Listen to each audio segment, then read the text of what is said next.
मेरे प्यारे brothers and sisters, तो आज एक नए चैप्टर को स्टार्ट करते हैं। एक नया टॉपिक है यूरिन।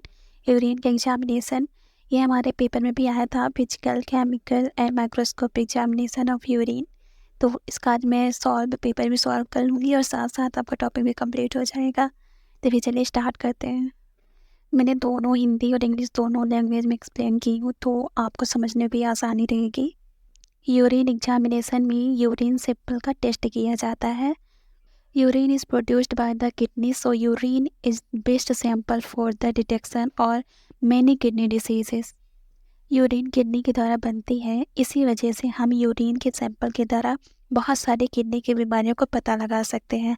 जैसे हम जो यूरिन है वो किडनी के द्वारा ही बनती है, आपको भी पता है। तो इसके द्वारा हम जो सैंपल लेंगे यूरिन के, जैसे किडनी में क्या हो रहा है क्या नहीं हो रहा है, कौन सी बीमारी है, उसका भी हम पता लगा सकते हैं यूरिन टेस्ट के द्वारा। सबसे पहले हम देखते हैं types of urine examination. Urine के जो टाइप्स कितने होते हैं, इसके 3 टाइप्स होते हैं, फिजिकल एनालिसिस, केमिकल और माइक्रोस्कोपिक। तो हम सबसे पहले देखेंगे फिजिकल में क्या क्या हम लेते हैं। तो फिजिकल में रहता है volume, colour, order, specific gravity. Chemical में देखेंगे pH, glucose, protein, bilirubin, blood. और माइक्रोस्कोपिक में देखेंगे WBC, RBC, crystal, epithelial cells. इनको हम पूरा डिटेल्स में देखेंगे आगे। अभी तो सिर्फ इसको देख रहे हैं कि क्या क्या इसमें लिया जाता है, फिर इसको हम एक्सप्लेन भी करेंगे। चलिए देखते हैं फिजिकल ऑफ यूरिन एग्जामिनेशन को एक्सप्लेन करते हैं कि इसमें क्या क्या होता है फिजिकल में। फिर हम केमिकल करेंगे, फिर माइक्रोस्कोपिक करेंगे। ये video volume of urine, urine की मात्रा।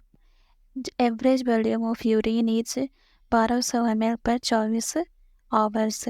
जो यूरिन की सामान्य मात्रा होती है वो 1200 ml होती है 24 घंटे में, जो बॉडी के द्वारा रिलीज की जाती है या फिर बाहर निकलती है।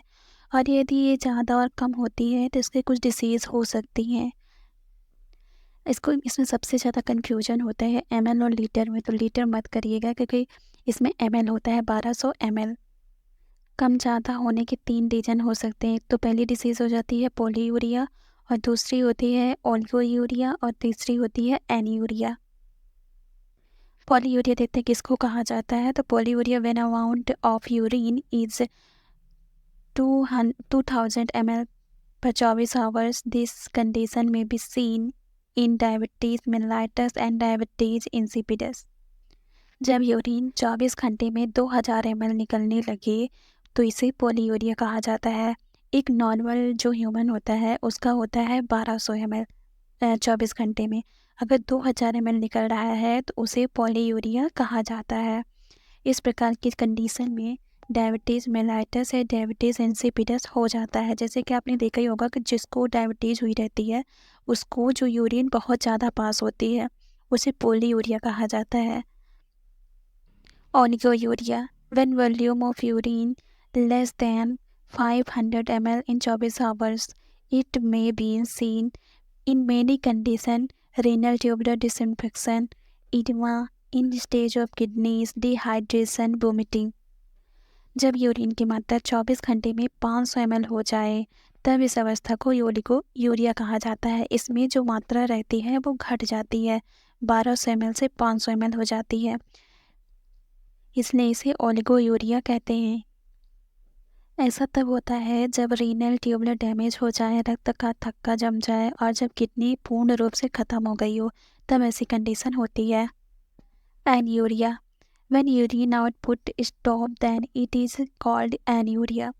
एन्यूरिया में जब यूरिन निकलना बंद हो जाए, बिल्कुल ही बंद हो जाए, इस अवस्था को एन्यूरिया कहते हैं। इस अवस्था में यूरिन जो है वो पास ही नहीं होती है, बॉडी से बाहर रिलीज ही नहीं होती है। इस कंडीशन को एन्यूरिया कहा जाता है।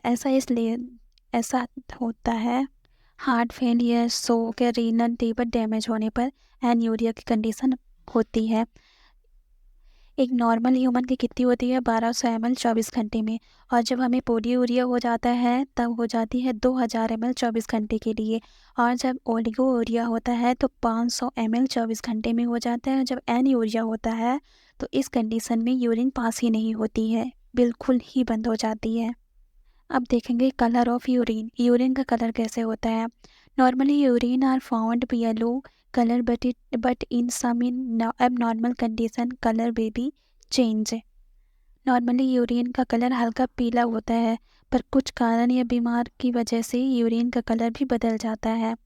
नॉर्मली जो एक नॉर्मल ह्यूमन होता है, स्वस्थ ह्यूमन होता है, उसका जो यूरिन होता है वो हल्का पीला होता है, लेकिन कुछ कारण या फिर बीमार होने पर उसका जो यूरिन का कलर होता है वो चेंज हो जाता है। रेड कलर होने पर जब यूरिन में ब्लड आने लगता है तो यूरिन का कलर रेड हो जाता है, इसे हीमेचूरिया भी कहा जाता है। ग्रीन कलर, जब यूरिन ग्रीन कलर की हो जाती है तो इसमें बिलीवर्डिन उपस्थित होता है, इसलिए जो हमारी यूरिन होती है वो ग्रीन कलर की हो जाती है। डार्क येलो कलर, यदि बहुत ज़्यादा पीले रंग की यूरिन हो तो जॉन्डिस हो सकता है। अगर ये डार्क येलो का होता है कि जैसे यूरिन अगर ज़्यादा गाढ़ी पीली हो जाती है तो उसमें डिहाइड्रेशन और जॉन्डिस हो सकता है। कलरलेस, यदि यूरिन बिल्कुल साफ़ है और कोई कलर ना हो तो डायबिटीज मेलाइटस देखा जा सकता है। जैसे रेड कलर है तो इस आपकी यूरिन में ब्लड उपस्थित होता है, अगर ग्रीन कलर है तो बिलीवर्डिन उपस्थित है, अगर डार्क येलो कलर है तो उसमें जॉन्डिस हो सकती है, अगर कलरलेस है तो उसमें डायबिटीज़ मेलाइटस देखा जाता है। Thank you for watching. अगर वीडियो आपको अच्छा लगा हो तो लाइक और सब्सक्राइब जरूर करें और कमेंट करके ज़रूर बताएं कि आप किस टॉपिक में हम दूसरा वीडियो बनाएं, और इसका पार्ट 2 जल्दी आ जाएगा। Thank you.